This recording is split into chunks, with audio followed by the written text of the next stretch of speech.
এই video demographic ট্রানজিশনের উপরে। এটি হিউম্যান জিওগ্রাফির গুরুত্বপূর্ণ একটি পার্ট এবং এখান থেকে পরীক্ষায় সাধারণত প্রশ্ন আসে।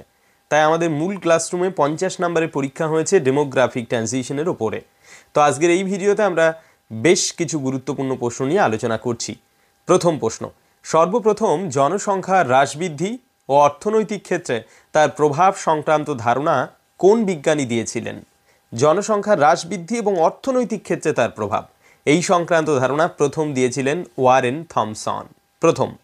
এবং ওয়ারেন থমসন সর্বপ্রথম কত সালে জনবিবর্তনের ধারণা দিয়েছিলেন যদি প্রশ্ন আসে, উত্তর হবে 1929 সালে সর্বপ্রথম ধারণা দিয়েছিলেন।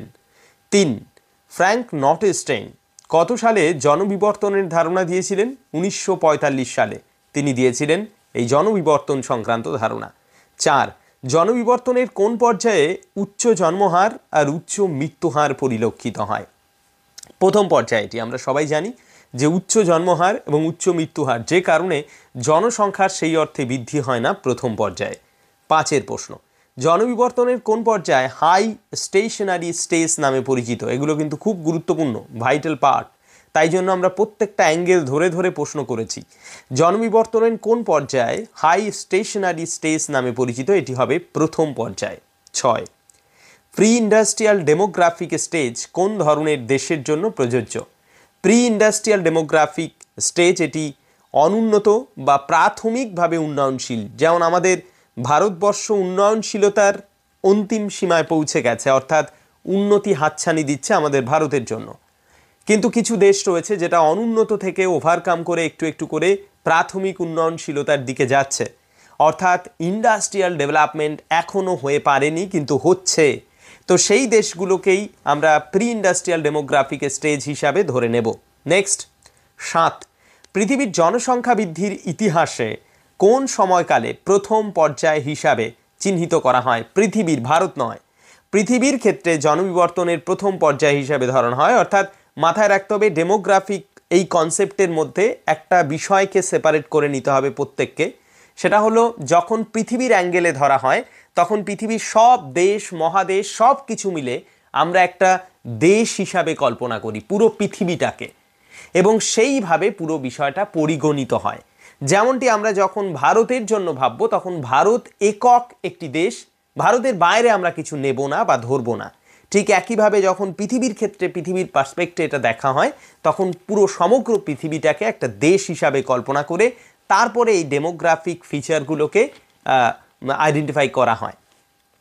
তো পৃথিবীর জনসংখ্যা বৃদ্ধির ইতিহাসে কোন সময়কালকে প্রথম পর্যায় হিসাবে চিহ্নিত করা হয়? উত্তরটা 1650 থেকে 1750 সাল। 8 প্রশ্ন, দুর্বল অর্থনীতির জনসংখ্যা বিবর্তনের কোন পর্যায়? দুর্বল অর্থনীতির জনসংখ্যা বিবর্তনের পর্যায় কোনটি? প্রশ্ন হলো দুর্বল অর্থনীতির জনসংখ্যা বিবর্তনের পর্যায় কোনটি? এটিও কিন্তু প্রথম পর্যায়। 9, জনবিবর্তনের কোন পর্যায়ে আর্লি এক্সপ্যান্ডিং স্টেজ নামে পরিচিত? আর্লি এক্সপ্যান্ডিং স্টেজ বলা হয় দ্বিতীয় পর্যায়কে, আর্লি এক্সপ্যান্ডিং স্টেজ দ্বিতীয় পর্যায়। ওকে। 10, দ্রুত জনসংখ্যা বৃদ্ধির পর্যায় কোন পর্যায়কে বলা হয়? দ্রুত জনসংখ্যা বাড়বে, অর্থাৎ আমরা বলতে পারি জনবিস্ফোরণ হবে কোন পর্যায়ে? দ্বিতীয় পর্যায়ে এই রকম ঘটনা ঘটবে, জনবিস্ফোরণ হবে দ্বিতীয় পর্যায়ে। 11, কোন সময়কালকে পৃথিবীর নিরিখে দ্বিতীয় জনবিবর্তনের পর্যায় হিসাবে ধরা হয়?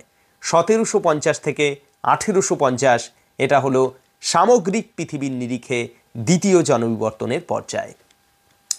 12, শিল্প বিপ্লবের সূচনাকাল কোন পর্যায় থেকে শুরু হয়েছিল? শিল্প বিপ্লবের সূচনাকাল দ্বিতীয় পর্যায় থেকে শুরু হয়েছিল।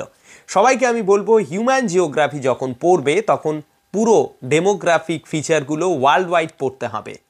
যখন আমরা রিজনাল জিওগ্রাফি অফ ইন্ডিয়া পড়ব সেখানে পপুলেশন বলে যে পার্ট রয়েছে সেই পার্টে আমাদের ইন্ডিয়ান ডেমোগ্রাফি আসবে।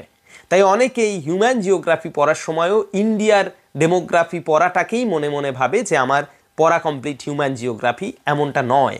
কারণ হিউম্যান জিওগ্রাফি মানে এটা আমাদের ওয়ার্ল্ড ওয়াইড পড়তে হবে, আর যখন রিজনাল জিওগ্রাফি অফ ইন্ডিয়ার পপুলেশন পড়ব তখন সেটা আমাদের ইন্ডিয়ান ডেমোগ্রাফি পড়তে হবে। ওকে।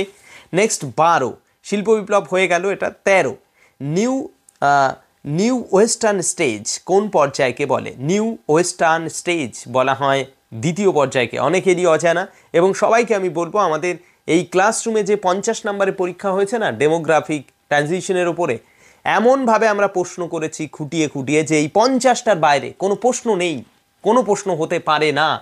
তাই জন্য আমরা প্রত্যেকটা সাব ইউনিট ধরে পরীক্ষা সাজিয়েছি আমাদের ক্লাসরুমে, এবং সেই সংখ্যাটা বর্তমানকালে 260টি, এবং এখনও গ্র্যাজুয়ালি সেখানে অ্যাড হচ্ছে পরীক্ষা, এবং বর্তমানকালে রিভিশন চলছে। যাদের ইচ্ছে রয়েছে নিরবিচ্ছিন্নভাবে প্রস্তুতি নেওয়ার স্কুল সার্ভিসের জন্য, তাদের বলবো আমাদের ক্লাসরুমে অ্যাডমিশন যদি হওয়ার ইচ্ছে থাকে, নিচের ডেসক্রিপশন থেকে যোগাযোগ করে অ্যাডমিশন হওয়া যেতে পারে। কারণ যদি প্রস্তুতি কেউ শুরু করতে চায় এবং মনের মতো করে প্রস্তুতি নিতে হয়, তাহলে কিন্তু অনেক সময় লাগবে, এবং সেটা 1 বছরের মতো সময় লাগবে। যদি কেউ ধরে ধরে প্রত্যেকটা পার্ট কমপ্লিট করে এগোয় এবং সে প্রস্তুতি নিয়ে বলে যে হ্যাঁ আমি চাকরি পাওয়ার উপযোগী হয়েছি, 1 বছর সময় লাগবে। তো যাই হোক, নেক্সট পরের প্রশ্ন 14, মিশ্র অর্থনীতি কোন পর্যায়ে সর্বাধিক প্রাধান্য পায়? মিশ্র অর্থনীতি কোন পর্যায়ে সর্বাধিক প্রাধান্য পায়?